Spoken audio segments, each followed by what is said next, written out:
বাইপাসের ধারে আরুপোতায় ভয়াবহ অগ্নিকাণ্ড। একটি গ্যারেজে শনিবার সকালে হঠাৎই আগুন লেগে যায়। গ্যারেজে দাঁড় করানো একাধিক গাড়ি পুড়ে যায়। আগুন নিয়ন্ত্রণে আনার চেষ্টা চলে। স্থানীয়রা আগুন নেভানোর কাজে সাহায্য করছে। এই ঘটনায় এখনো পর্যন্ত হতাহতের কোনো খবর নেই। কি থেকে গ্যারেজে আগুন লাগলো তা এখনো স্পষ্ট নয়।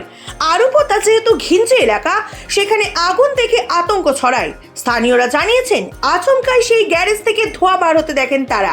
কাছে গেলে দেখতে পান গাড়িগুলি দাউ দাউ করে জ্বলছে। পরপর বেশ কয়েকটি গাড়িতে আগুন ছড়িয়ে পড়ে এবং কালো ধোঁয়ায় ঢেকে যায় গোটা এলাকা।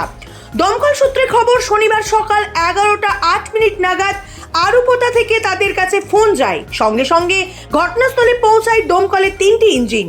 গ্যারেজের বাইরে থেকে পাইপের মাধ্যমে জল দিয়ে আগুন নেভানোর চেষ্টা করা হয়। বেশ কিছুক্ষণের চেষ্টায় আগুন কিছুটা নিভে আসে, তবে এখন পরিস্থিতি নিয়ন্ত্রণে। স্থানীয় সূত্রে খবর, আরুপোতায় অন্তত 10 থেকে 12টি গাড়ি পুড়ে গিয়েছে। আগুন লাগার কারণ খতিয়ে দেখছে দমকল। এখনো ক্ষয়ক্ষতির পরিমাণ নিশ্চিন্ত করে বলা হয়নি।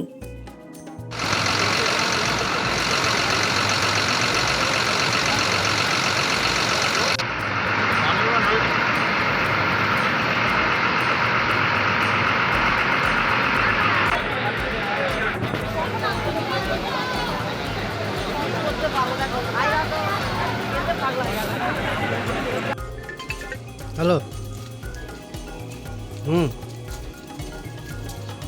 হ্যাঁ,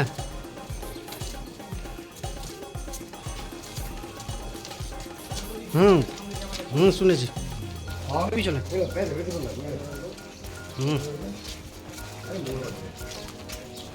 তাই তো শুনছি।